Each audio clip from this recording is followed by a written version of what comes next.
nos encontramos en el versículo 25. Así que por amor a aquellos que no traen el contexto de este texto, sino que fueron introducidos simplemente con decían unos en Jerusalén, déjenme hacer una breve recapitulación de dónde estamos y qué está pasando. ¿Cómo que decían entonces unos en Jerusalén? ¿Qué está pasando en esta narración? Bueno, desde el capítulo 7, el evangelista Juan nos ha introducido a una semana más de la vida de Jesús. Es interesante, pero cuando uno lee el Evangelio de Juan, no habla tan cronológicamente, no habla tan detalladamente de ciertos eventos. Juan toma un periodo y se tarda 4 capítulos en desarrollarlo. Juan toma, por ejemplo, la última semana de Jesús, si no me equivoco, cerca de 8 capítulos para hablar de la última semana de Jesús. Así que aquí nos encontramos particularmente en una semana más de la vida de Jesús. Una semana. Y esta semana está bajo el contexto de la fiesta de los tabernáculos. El pueblo de Israel tenía 3 fiestas principales.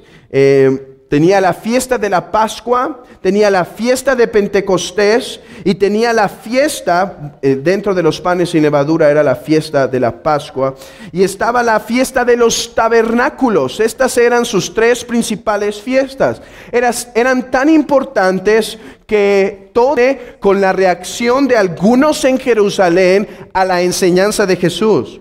Lo que tenemos en el versículo 25 en adelante es la reacción de los de Jerusalén y las acciones de los fariseos y de los saduceos para con la enseñanza de Jesús. Así que este texto continúa con la fiesta de los tabernáculos. Y recordemos que la fiesta de los tabernáculos tenía al menos 2 principales recordatorios.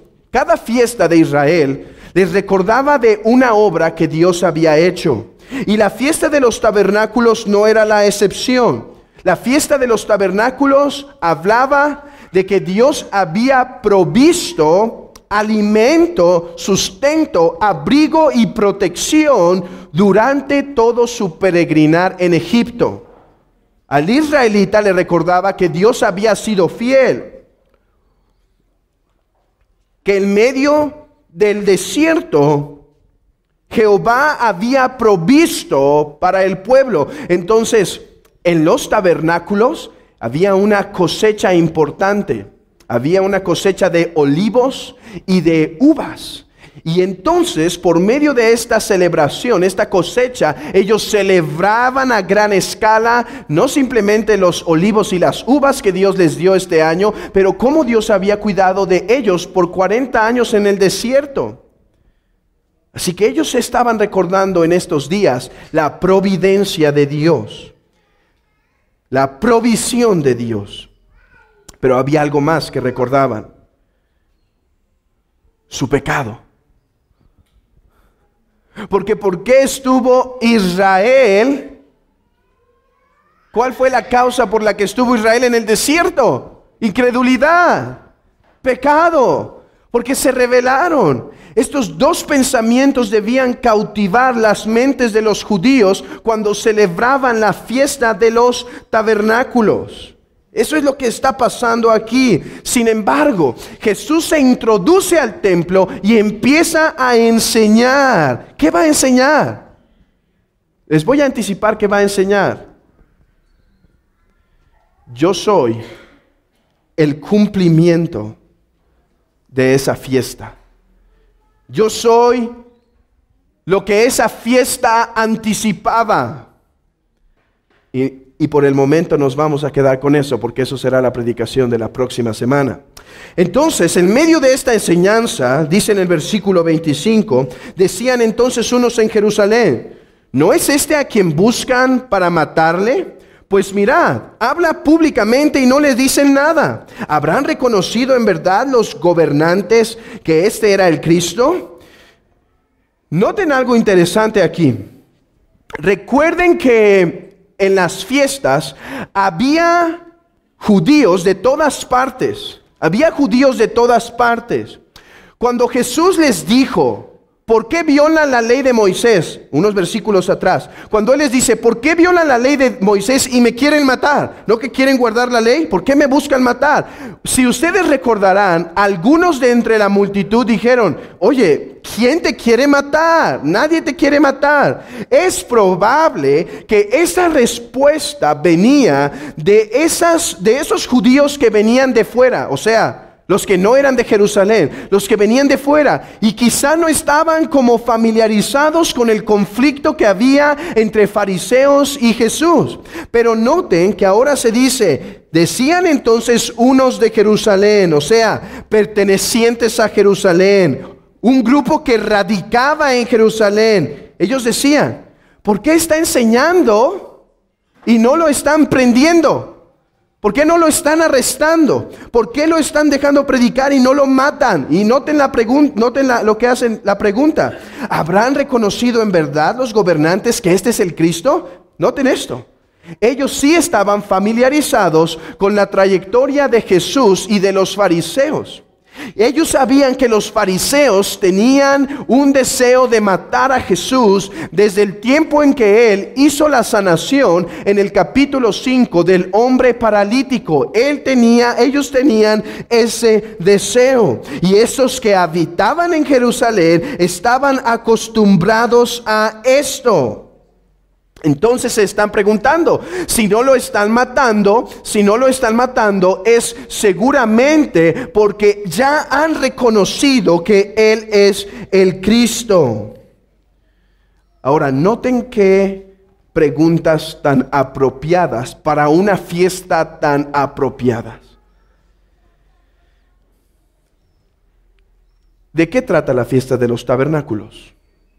La provisión de Dios. ¿Será este el Cristo?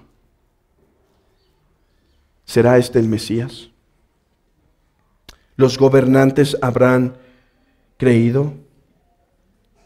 ¿Habrá hecho Dios por fin la provisión final de darnos al Mesías que tanto se habla en el libro de Daniel? ¿Habrá dado Dios a ese hijo de David que vendría a gobernar sobre nuestros enemigos, los sacaría y nos daría la tierra en plenitud? ¿Habrá llegado, como dice Isaías 9, esa raíz que brota, esa raíz de la tribu de Judá? ¿Habrá hecho Dios la provisión? ¿Será este el Mesías? Qué preguntas tan adecuadas para una fiesta que celebra la providencia de Dios. Y estas mismas preguntas te deben confrontar a ti esta mañana. Este mundo busca salvadores por todo lugar. Este mundo sabe que hay algo en este mundo que no está bien. Saben que hay algo que no encaja. La muerte, las guerras, la pobreza, la enfermedad, la desintegración social, los problemas familiares. Hay algo en este mundo que no está bien. Todas esas cosas turban a los políticos, a los médicos, a los filósofos y aún el niño que está pasando por enfermedad. Hay algo que no está bien. Y por lo tanto el mundo busca falsos cristos.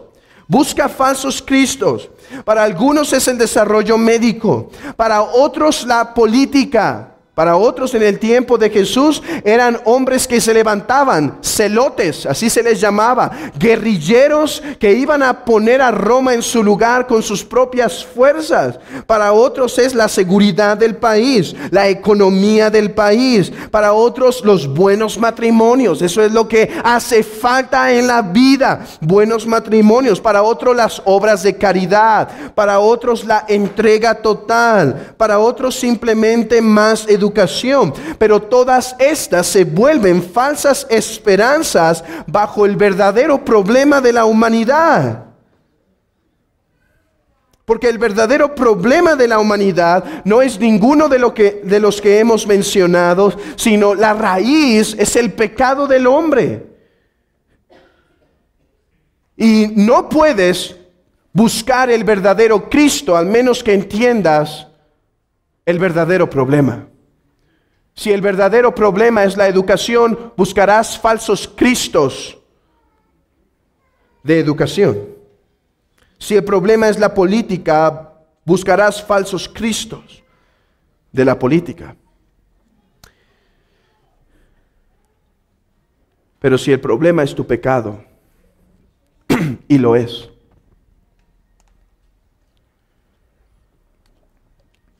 solo hay un Cristo.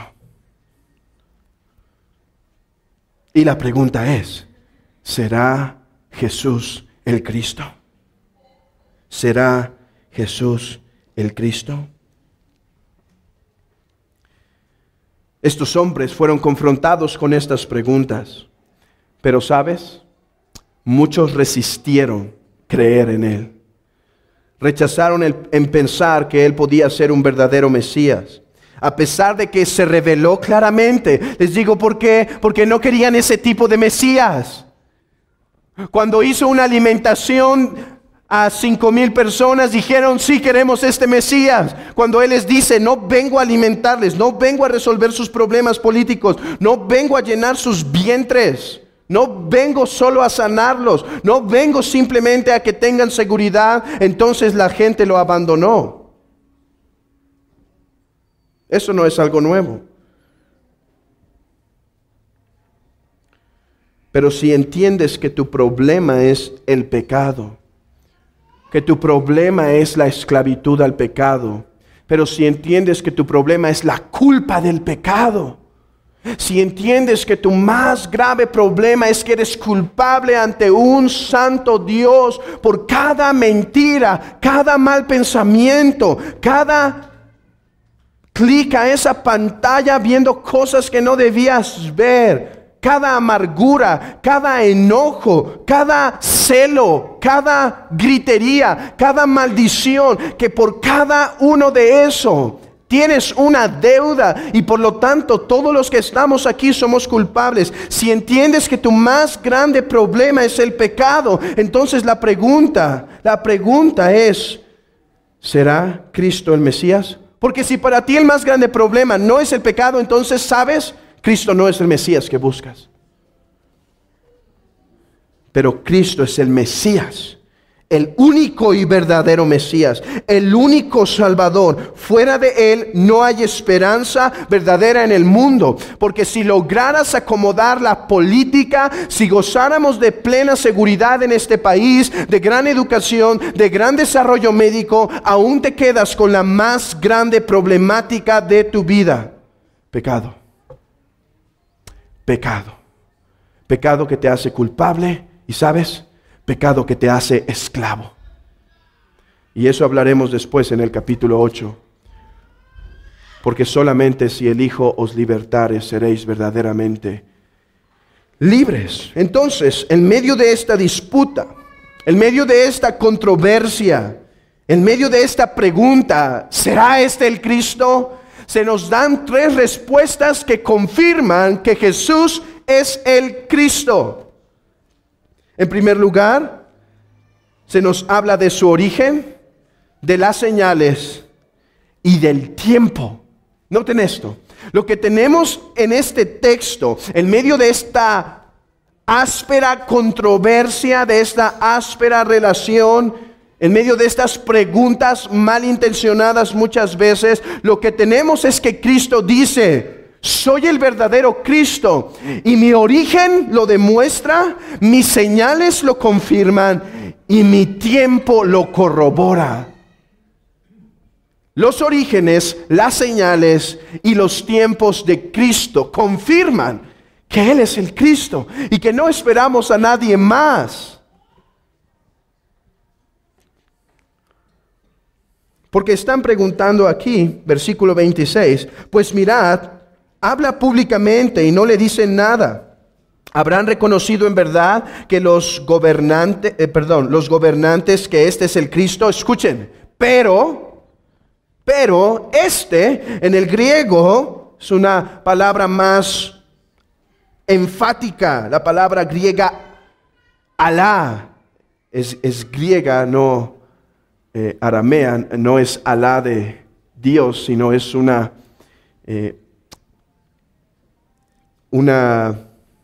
forma de oponerse, de negar. Pero, sabemos de dónde es. Noten, están algunos de Jerusalén. Ellos están escuchando la enseñanza. Ellos han visto las señales. Ellos saben algo de Jesús y están preguntando. Ya lo están dejando enseñar porque los sacerdotes ya reconocieron que en verdad es el Cristo. Y dice, pero no puede ser el Cristo. No puede ser el Cristo porque sabemos de dónde es. Supuestamente ellos saben de dónde es. Ellos creen que Él es de Nazaret. Y digo que supuestamente saben de dónde es, porque aunque Jesús vivió en Nazaret para cumplir una profecía, sin embargo, nació en Belén. Así que ellos dicen, no puede ser, porque cuando venga el Cristo posee una característica particular. Nadie sabrá de dónde es. Nadie sabrá de dónde procederá el Cristo. Sabemos que Él viene de Nazaret. No es, descalificado. Entonces, en medio de esta negación de que Él no es el Cristo porque saben de dónde es, Cristo dice, no. Soy el Cristo porque no saben de dónde soy. Soy el Cristo porque no saben de dónde soy. Pero antes de ver su respuesta, veamos a qué se referían con nosotros cuando llegue el Cristo no sabremos de dónde sea. Nadie sabrá de dónde sea. ¿A qué se refieren con esto? Es que entre los judíos había dos posturas respecto a la procedencia del Mesías. Había la postura del Sanedrín, podríamos decir que esa era la postura oficial, y estaba la postura del pueblo. Había algunos que tenían otras posturas, otra interpretación de ciertas cosas, así que había dos posturas famosas. El Sanedrín correctamente decía que el Mesías debía venir de Belén. Esto lo sabemos por lo que se dice en el versículo 42. ¿No dice la Escritura que del linaje de David y de la aldea de Belén, de donde era David, ha de venir el Cristo? Ellos pensaban que Jesús era de Nazaret. No conocían que había nacido en Belén. Entonces ellos decían, esta postura decía, de Belén tiene que venir el Cristo, correctamente, porque Miqueas capítulo 5 versículo 2 dice que de Belén llegaría. Por eso nos enseña Mateo 2:1, Jesús nació en Belén. Es cierto, los fariseos tenían una postura correcta. Miqueas 5:2 enseña que el gran Mesías, el gran libertador, nacería en Belén. Lo que ignoraban los escribas, los fariseos, el Sanedrín, lo que negaban o lo que no entendían es que Jesús había nacido en Belén. Por lo tanto, Jesús puede ser el verdadero Mesías. Jesús puede ser el verdadero Mesías y lo es. Pero, muy probablemente esa no es la objeción que tenemos en el versículo 26. Esa sí es la objeción del versículo 42. No es el Mesías porque el Mesías viene de Belén y Él viene de Nazaret. Pero no parece que esa es la postura que está en el versículo 27. Y es que, como les he dicho, había otra posición. La otra posición que había entre los judíos es que nadie sabía de dónde vendría el Mesías, sino que su llegada sería súbita, en un momento. Y ellos tomaban como base algunos de los libros apócrifos, por ejemplo, Esdras. Escuchen lo que dice Esdras. No el Esdras de nuestra Biblia, es un Esdras que se dio en el tiempo de del silencio. Es un libro apócrifo, no vayan a decir que ya hay más apócrifos de lo que pensábamos. Hermanos, todo lo que tenemos en esta escritura, es la palabra de Dios, es otro Esdras. Él me dijo, así dice Esdras, él me dijo, así como nadie puede explicar o conocer lo que hay en las profundidades del mar, así también nadie puede conocer a mi hijo o los que están conmigo, sino en el tiempo de su día. Nadie puede conocer el Mesías. Nadie puede conocer, al menos así lo interpretaban ellos. Así lo interpretaban, que está hablando del Mesías y que nadie podía saber de dónde era. De hecho, algunos hasta pensaban que iban a salir del mar. ¿Por qué? Porque cualquier cosa que sale del mar tiene que salir súbitamente. No puede ser como a 100 kilómetros ir saliendo un poco a poco, poco a poco. Simplemente aparece saliendo del mar. Y vemos que este no era una minoría. Si ustedes han escuchado de un hombre llamado Justino Mártir, Justino Mártir tiene un tratado en donde está dialogando con un hombre llamado Trifo. Y este Trifo es un judío. Entonces el diálogo de Justino Mártir con este judío es como una apologética, es como una defensa de la fe. Justino mostrándole a Trifo que Jesús es el Mesías y que él debería arrepentirse y creer que Jesús es el Mesías. Entonces, dentro del diálogo, que recomiendo a cualquiera que lo lea, viene esta pequeña frase donde se argumenta de que Jesús no puede ser el Mesías porque el Mesías aparecería súbitamente. Entonces nos muestra que esta postura era muy común. Dice así: pero el Mesías, si en verdad, alguna vez en verdad ha estado entre nosotros, o si actualmente está entre nosotros, no es conocible.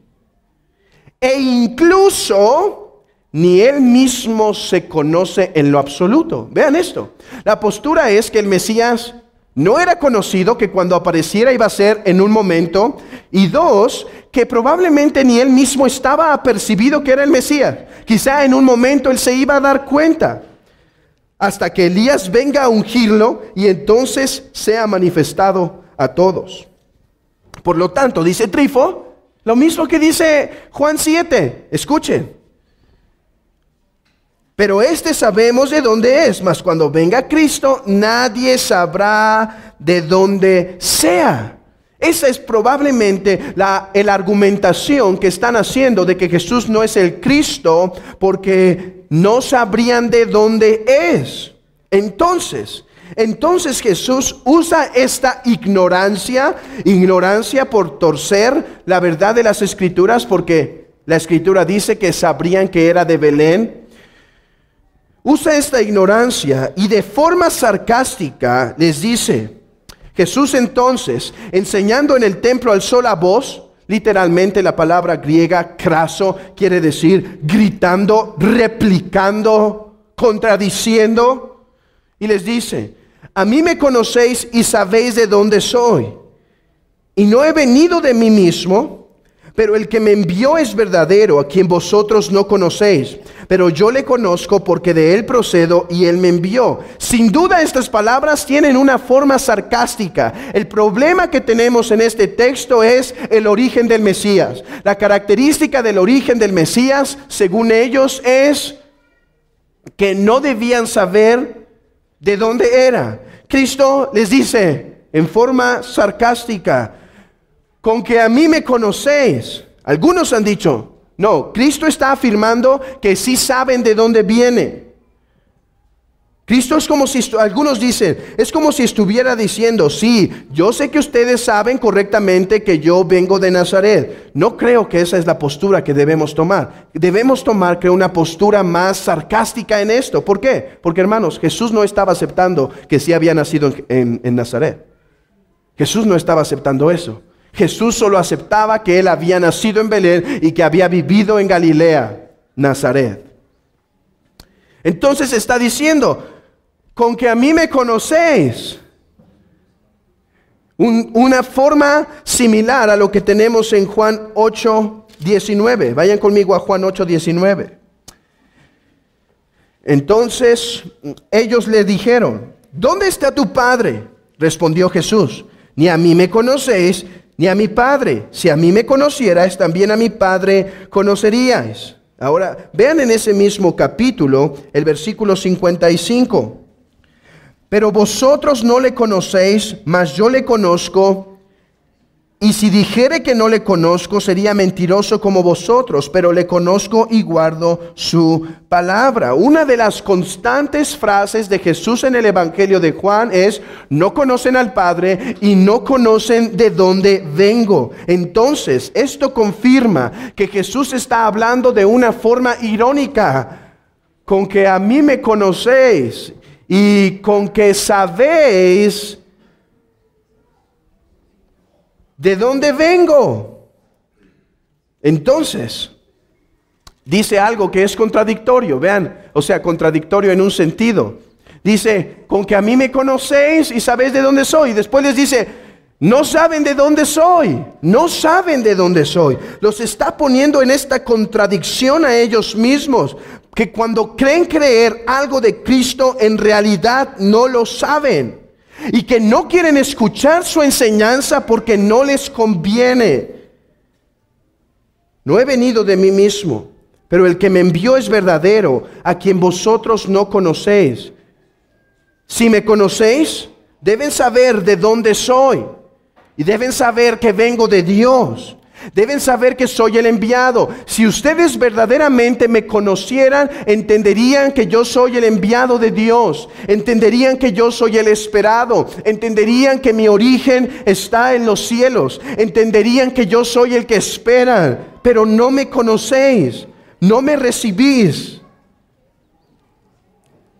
El que me envía es el único verdadero Dios. O sea, piensan conocerle porque viene de Nazaret. Piensan conocerle porque viene de Nazaret, cuando en realidad no saben su origen. No saben su origen. Esto se confirma en Mateo 11:27, donde Cristo vuelve a enfatizar: no saben de dónde vengo, no saben mi origen. Jesús confirma su procedencia. Jesús confirma que es el Mesías.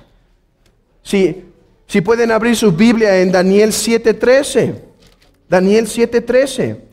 Miraba yo en visiones de la noche, y he aquí con las nubes del cielo venía uno como el Hijo del Hombre, que vino hasta el anciano de días, y le hicieron acercarse delante de él. Ellos no comprenden que lo que Jesús está diciendo es que él es este hombre misterioso llamado el Hijo del Hombre, que procede del anciano de días. Jesús está declarando: soy el Mesías, soy el que esperan. Y no solo confirma su procedencia mesiánica, pero además confirma su divinidad. Además confirma nuevamente que Él es Dios en la carne. Cuando dice: pero yo le conozco porque de Él procedo y Él me envió. Y ya hemos hablado muchas veces de este tipo de palabras donde Cristo confirma vez tras vez su divinidad. Escuchen esto. Entonces los discípulos, entonces los de Jerusalén tienen solo dos opciones: quedarse con las mentiras que creen o aceptar que Él es el Mesías.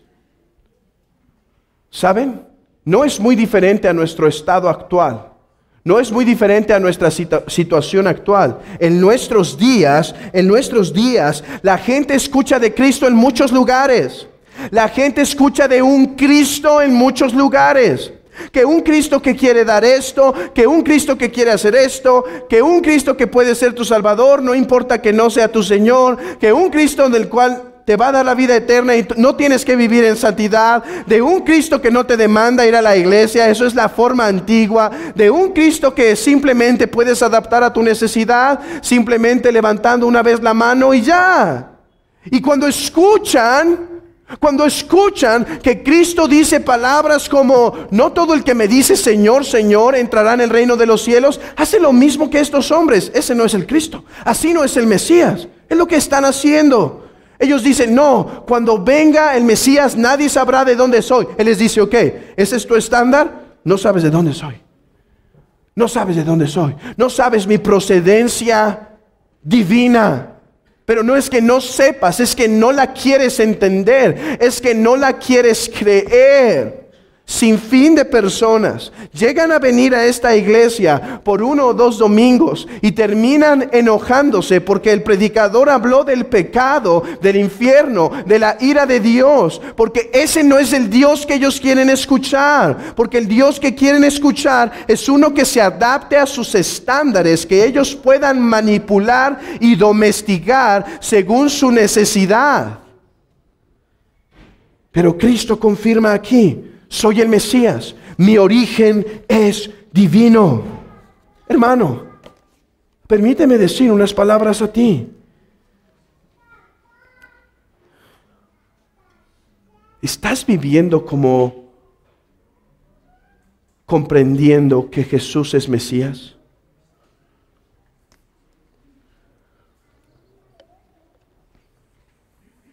Yo sé que ya has creído que Él es el Mesías. Te estoy preguntando, ¿estás viviendo como si Él es el Mesías? ¿Qué tiene esto? ¿Cuál es una implicación de esto? ¿Sabes cuál era la implicación de Mesías para la mente judía? Uno bajo el cual su pueblo se somete. Uno bajo el cual su pueblo se somete y su pueblo se vuelve su sirviente. Hermano, ¿estás viviendo con la idea de que Él es el Señor y Dios de tu vida? Fíjate que no te estoy preguntando si estás comprendiendo que Jesús es tu Señor y Salvador. Eso creo que lo entiendes ya. Mi pregunta es, ¿estás viviendo como si Él es Mesías, Señor, dueño de toda la tierra, dueño de todo el tiempo, dueño de toda la riqueza, dueño de toda la humanidad? ¿Estás viviendo como para someter todo al señorío de Cristo? Yo no creo nunca en las casualidades. Y por algo en este último domingo de este año es necesario meditar en esto. Hemos vivido este año en total rendición y sometimiento a Cristo.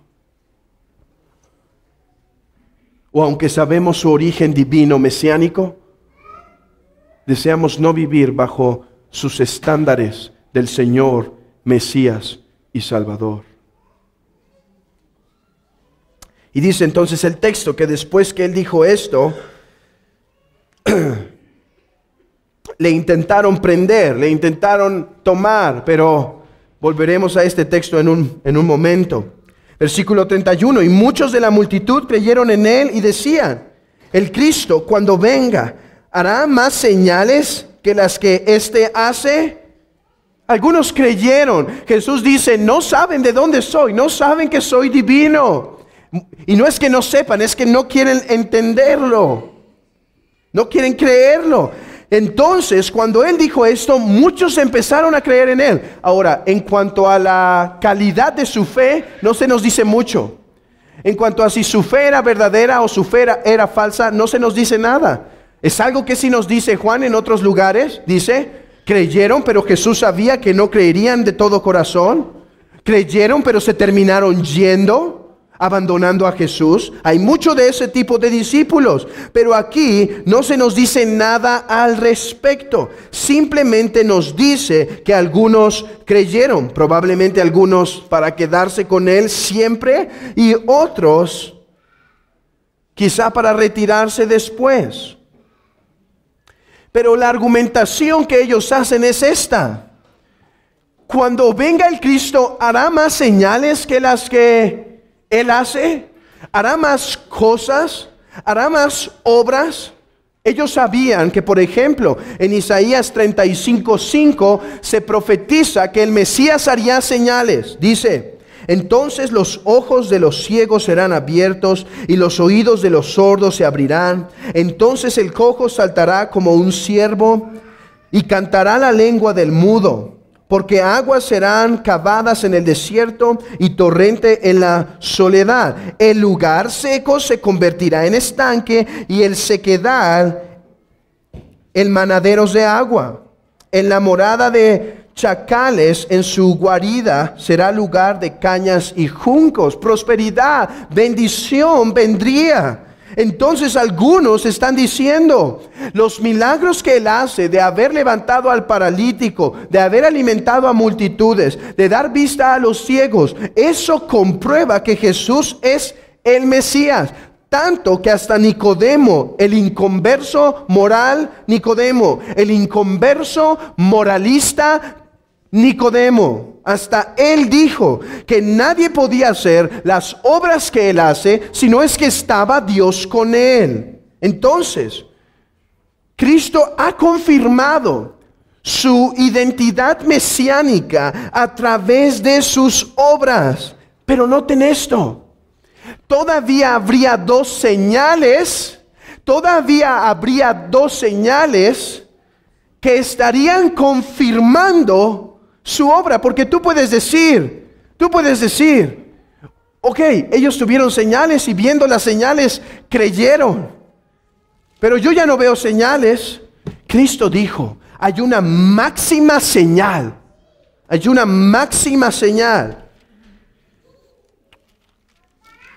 Una de ellas fue la destrucción de Jerusalén. Dice, habrá una señal y profetizo que Jerusalén será destruida. Y eso pasó con Tito en el año 70. Pero había una máxima señal. Y es que Cristo dice que toda palabra que ha dicho quedaría sellada como verdadera. Escuchen, que toda palabra que había dicho quedaría sellada como verdadera. O sea, que cuando Él dijo que Él era Dios, que cuando Él dijo que venía a morir por el pueblo, que cuando Él dijo que venía a salvar al pueblo, que cuando Él dijo que aún pospondría un poco la consumación y el juicio, que todo eso sería verdad cuando resucitara. Esa sería la señal, la máxima señal, la confirmación de que todo lo que dijo es verdad. Es por eso que dice Pablo en el libro de Romanos, Pablo, siervo de Jesucristo, llamado a ser apóstol, apartado para el evangelio de Dios, que Él había prometido antes por sus profetas en las Santas Escrituras, acerca de su Hijo nuestro Señor Jesucristo, que era del linaje de David según la carne, que fue declarado Hijo de Dios según el Espíritu de Santidad. Escuchen esto. Cristo dijo ser el verdadero Mesías, el Hijo de Dios, Dios en la carne, y que esas verdades fueron confirmadas, dice, que fue declarado Hijo de Dios con poder según el Espíritu de Santidad. ¿Cómo? ¿Cómo fue declarado Hijo de Dios? ¿Cómo podemos saber que lo que dijo es verdad? ¿Cómo podemos entender que cuando Él decía ser Dios era Dios? Por la resurrección de entre los muertos. Esa es la máxima señal. Eso es lo que dijo a los hombres hablando de Jonás. Busqué todas las jotas en mi mente. Jonás, eso es lo que dijo. Esta será la señal que veréis. ¿Se acuerdan que le preguntan? Danos señales, haznos milagros para ver si sí confirmas que eres Dios. ¿Qué les dijo? No les daré señal. Esta será la señal que veréis. La señal de Jonás. 3 días, que así como pasó 3 días en el vientre, así el Hijo del Hombre pasaría 3 días en el sepulcro, pero al tercer día, así como Jonás fue como resucitado, asimismo Jesús sería levantado de entre los muertos, no como resucitado, sino levantado verdaderamente por el Espíritu de santidad, por el poder de Dios en la resurrección, para confirmarlo como Señor y Dios. Y entonces el punto llega a su clímax. Yo creo que los otros dos, el Señor nos los dio como un preámbulo. Viene el clímax. Jesús está confirmando que Él es el Mesías porque su origen concuerda con el origen que las Escrituras les da al Mesías, el anciano de días, divino, viniendo del mismo cielo. Jesús confirma que Él es Mesías porque sus señales concuerdan con las señales profetizadas que el Mesías haría. Pero ahora Jesús confirma que Él es el Mesías por los tiempos. Por los tiempos. Miren, dice en el texto: los fariseos oyeron a la gente que murmuraba de Él estas cosas. Y los principales sacerdotes y los fariseos enviaron alguaciles para que le prendiesen. Interesante lo que está pasando aquí. Nadie podía mandar a los alguaciles sino los saduceos, el Sanedrín. Nadie podía mandar a la guardia del templo sino el Sanedrín. El Sanedrín se volvieron los que gobernaban en Israel. Pero el Sanedrín tenía un archienemigo: los fariseos. Se aborrecían. El Sanedrín era el cuerpo político poderoso, rico de Israel. Los fariseos eran los aparentes piadosos que el pueblo amaba. El Sanedrín lo aborrecían, los fariseos lo amaban el pueblo. Entonces, regularmente no había ninguna comunión entre ellos. Pero para que se cumpla el Salmo 2, se unen estos dos enemigos con tal de combatir contra el ungido del Señor. ¿Por qué se amotinan las gentes y los pueblos piensan cosas vanas? Se levantarán los reyes de la tierra y los príncipes consultarán unidos contra Jehová y contra su ungido, para que se cumpla la profecía del Salmo 2. Esto concuerda con lo que dice Lucas, que entraron en la casa de Herodes, que hicieron tratos con el inmundo. Los judíos consideraban a Herodes prácticamente una abominación, pero con tal de ir en contra de Cristo, no tenían problemas de ensuciarse sus manos. La escritura se tenía que cumplir. Pero continúa el texto. Entonces Jesús dijo, y aquí viene el clímax: todavía un poco de tiempo estaré con vosotros, e iré al que me envió. Les está diciendo su origen y le está diciendo su regreso. Vengo del anciano de días, pero regreso al anciano de días. Me buscaréis y no me hallaréis. Y a donde yo estaré, vosotros no podéis venir. Entonces los judíos dijeron: ¿a dónde se irá este que no le hallemos? ¿Se irá a los dispersos entre los griegos y enseñará a los griegos? ¿Qué significa esto de que me buscaréis y no me hallaréis, y a donde yo estaré vosotros no podéis venir? Está el clímax del texto cuando dice: me voy. Un tiempo más y ya no estaré con vosotros. Un tiempo más y me separaré de ustedes. Un tiempo más y simplemente me iré. Y simplemente me apartaré.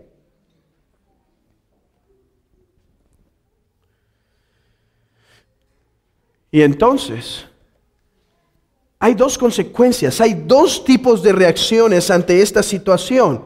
Hermanos, Jesús está diciendo esto a un pueblo, Jesús está diciendo esto a los de Jerusalén, les está diciendo: me voy a ir. Pero esto también le había dicho a sus discípulos. Y es que debemos aprender algo. Jesús dijo que Él se iba, que Él iba a regresar de donde venía. Y esto tiene dos diferentes implicaciones. Implicaciones para su pueblo e implicaciones para Los incrédulos, para los que deciden no creer. ¿Qué implicaciones tienen? ¿Qué implicaciones tienen para los que deciden no creer? Dice, no me hallaréis. Pero a sus discípulos se les dijo, volverán a estar conmigo. Volverán a estar conmigo. Así que el texto nos está hablando de los tiempos del Mesías, los tiempos del Mesías. Pero antes de introducirnos a eso de lleno, quiero que regresemos al versículo 30, que pasamos hace un momento por alto con toda la intención. Regresen al versículo 30. Entonces procuraban prenderle, pero ninguno le echó mano, porque aún no había llegado su hora. Ahí es donde vemos en primer lugar que Cristo es Mesías y que sus tiempos están preordenados. Recuerden, se juntaron los enemigos para pelear en contra de Jesús. Le querían prender, pero no podían. ¿Por qué no podían? Ellos eran la autoridad en ese lugar. Ellos tenían el poder. Roma no se metía siempre y cuando no tuviera que haber pena capital. Pero ellos ya lo habían podido prender y habían podido procurar su muerte desde antemano. Habían podido hacer una revuelta y matarlo. ¿Por qué entonces? ¿Por qué entonces no lo hacen? Algunos dirían, porque el Mesías no podía morir. Su muerte fue un accidente y Cristo se estaba escapando de todas estas. No es así, no es así. Jesús enseña que Él venía a morir. En Juan 12:27 Él dice, Padre, ha llegado la hora, está turbada mi alma, ¿y qué diré? Líbrame de esta hora. No, para esto he llegado, para esto he venido. La razón por la cual no pueden prenderle es porque su tiempo no había llegado. El Mesías no solo tenía un tiempo de llegada, tenía cada paso preordenado, predeterminado por el consejo del Padre, y ni un cabello caería a tierra antes de que fuera tiempo. Cristo sabía que su muerte dolorosa, que se habla en Isaías 53, donde sería lastimado, donde sería flagelado, donde sería muerto por los pecados del pueblo, o como dice Daniel 9:25, donde moriría, mas no por sí, moriría no por sí mismo, sino por su pueblo. Él sabía que todo eso estaba determinado para que se cumpliera la escritura del Salmo 31, cuando dice el salmista, confiando en la providencia de Dios, dice, porque oigo la calumnia de muchos, el miedo me asalta por todas partes, mientras consultan juntos contra mí e idean quitarme la vida. Mas yo en ti confío, oh Jehová. Digo, tú eres mi Dios, en tu mano están mis tiempos. Líbrame de la mano de mis enemigos y de mis perseguidores. Como dice un teólogo llamado A.W. Pink, ellos no pueden arrestar a Cristo, así como no pueden hacer que el sol se mueva o que pare de brillar hasta la hora predestinada por Dios. No podían hacer nada. Por eso dijo alguien, el mismo A.W. Pink, en ese sentido, Cristo hasta el día de su muerte sería inmortal. Nada podía pasar mal. Su sacrificio sería perfecto. Cada paso, cada cosa que hizo fue protegida por su amado Padre. Es por eso que Jesús no guarda silencio. Vean esto, no había lugar más hostil que el templo. Y un predicador tituló su sermón basado en este texto, ¿por qué Jesús no guarda silencio? ¿Por qué Jesús no guardaba silencio en este caso tan peligroso? ¿Saben por qué? Porque no era tiempo de guardar silencio. Porque Él sabía que su Padre tenía todo ordenado. Amado hermano, ¿no seguimos confiando en el mismo Dios que tiene nuestros días determinados y que Él conoce y ha determinado el día de nuestro ir, el día de nuestra muerte? Entonces, ¿por qué nos detenemos a hacer la obra del reino de Dios cuando es tiempo de hacerlo? Es tiempo ahora, hermanos. Es tiempo ahora de servir con atrevimiento. Es tiempo ahora de poner la vida por el Señor. Es tiempo ahora de arriesgar de lo que hay. Nada va a salir de sus manos. Todo quedará perfecto. Es tiempo ahora. Él sabe. Quizá nos vamos mañana. Quizá algunos morirán en unos años, otros en menos, otros en más. Pero es tiempo. Hoy no es tiempo de callar. Hoy es tiempo de proclamar. Hoy es tiempo de predicar. ¿Cuánto hemos dejado de hacer, hermanos, por el temor?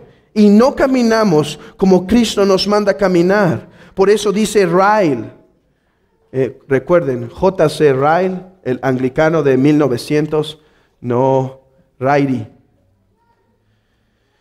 Él dice, los cristianos viven en un mundo gobernado en donde Dios gobierna todos los tiempos y eventos. Y nada puede pasar sin su permiso. Ese sigue siendo nuestro Dios. Ese sigue siendo nuestro Redentor. Hermanos, es tiempo ahora de poner nuestro pan, de echar nuestro pan sobre las aguas. Es tiempo ahora de tomar, de proclamar. Oh, me temo, ¿cuántos de nosotros nos acercaremos al día del juicio sin haber utilizado lo que podíamos utilizar, habiendo atesorado tanto para nosotros de nuestro tiempo, tanto para nosotros de nuestro sueño, tanto para nosotros de nuestro descanso, tanto para nosotros de nuestro dinero, tanto para nosotros de nuestras fuerzas, atesorando, tanto de nosotros de nuestros bienes, sin haber puesto el pan, sin haber echado nuestras fuerzas, nuestro tiempo al mar, esperando que el Señor le dé su fruto a su tiempo? Oh, el Mesías no podía parar de hablar, no podía parar de predicar. Hermanos, creo que en esta iglesia hay suficiente entendimiento para que sepan que no les estoy diciendo que dejen su trabajo o algo así. Creo que cada quien sabe en esta iglesia qué es lo que no está poniendo para el Señor, que debe poner. No me tomaré tiempo en explicar eso porque creo que se entiende y espero que tu conciencia no te justifique inmediatamente diciendo, no, pero es que, sino que te muestre en qué te estás deteniendo para servirlo a Él. Esos son los tiempos del Mesías. ¿Sabe esto, amigo? El Mesías moriría y es lo que olvidó el pueblo de Israel. Habría un tiempo en donde el Mesías moriría. Su muerte no confirma que no es Mesías. Su muerte confirma que era el prometido, que era el profetizado en el Salmo 22, que era el profetizado en el Salmo 53, que era profetizado en el libro de Génesis, en el libro de Éxodo, el Cordero, que era aquel que iba a sufrir por su pueblo. El tiempo de su muerte confirma que Él era el Mesías. Pero el punto está en que ya no lo verían. Cristo no está hablando ahí de su muerte. Está hablando de su ascensión. Cristo subiría al Padre y no lo verían más. Esto, como he dicho, tendría dos reacciones. Para su pueblo, tristeza. Sí, tristeza. Claro, ya escuchamos a los discípulos diciendo, ¿a dónde vas a ir? No vayas. Y dice, tengo que ir. Pero les dice, tengan esperanza. En medio de este trago amargo de que me tengo que ir, tengan esperanza porque los volveré a ver. Y donde yo estoy, vosotros también estarás. Oh, qué confianza. Es cierto.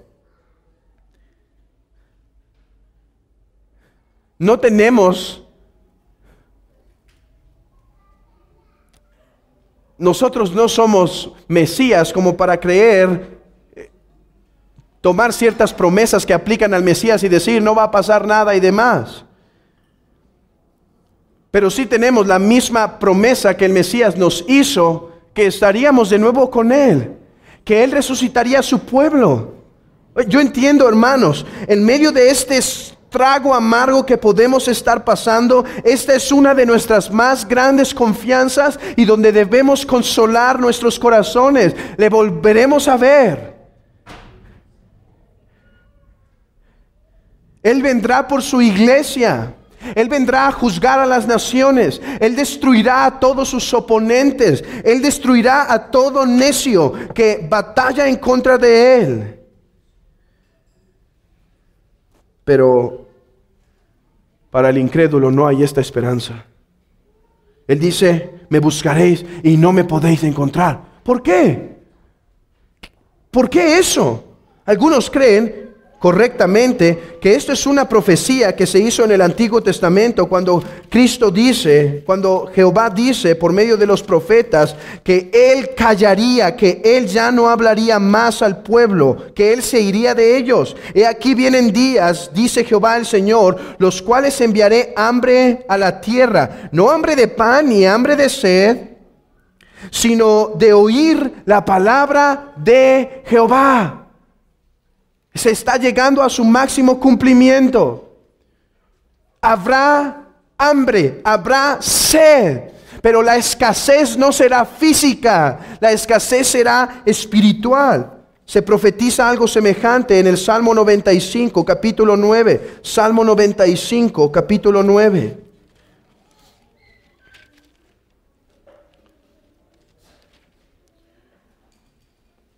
Donde me tentaron vuestros padres, me probaron y vieron mis obras. 40 años estuve disgustado con la nación y dije, pueblo es que divaga de corazón y no han conocido mis caminos. Por tanto, juré en mi furor que no entrarían en mi reposo.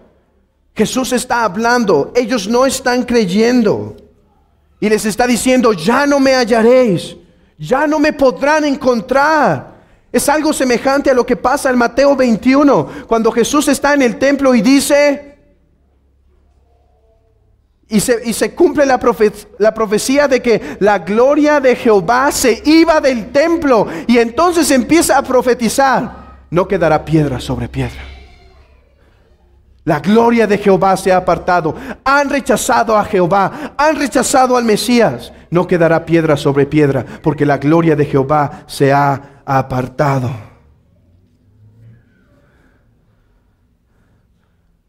¿Qué es el punto aquí?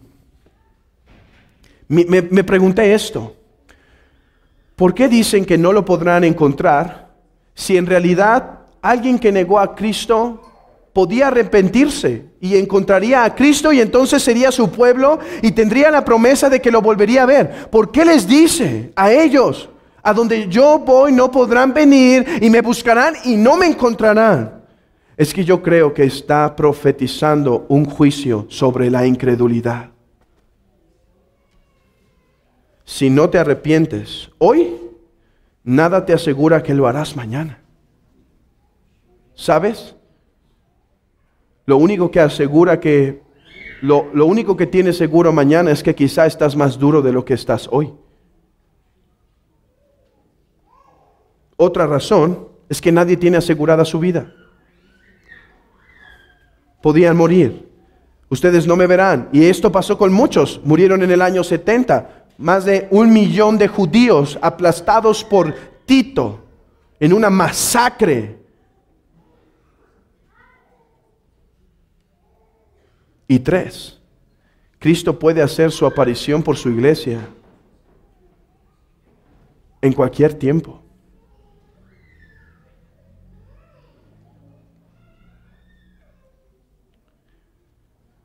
Y por eso les puede decir, a donde yo voy no me podrán encontrar, me buscarán y no me hallarán. No hay nada seguro para ti el día de mañana. Si no te arrepientes hoy, no hay esperanza. No hay esperanza que puedas pensar en el mañana. Nada te asegura que así será. Por eso Él llama el día de hoy, así como llamaba en ese día, Él llama. Comprende que Él es el Mesías, ve su origen, ve sus señales, Ve sus tiempos, ve su muerte, ve su ascensión, contémplalo a la luz de las Escrituras, cree, arrepiéntete de tu pecado y vive en sujeción y sumisión a su señorío hoy. Si no, estas mismas palabras pueden ser para ti. Me buscaréis y no me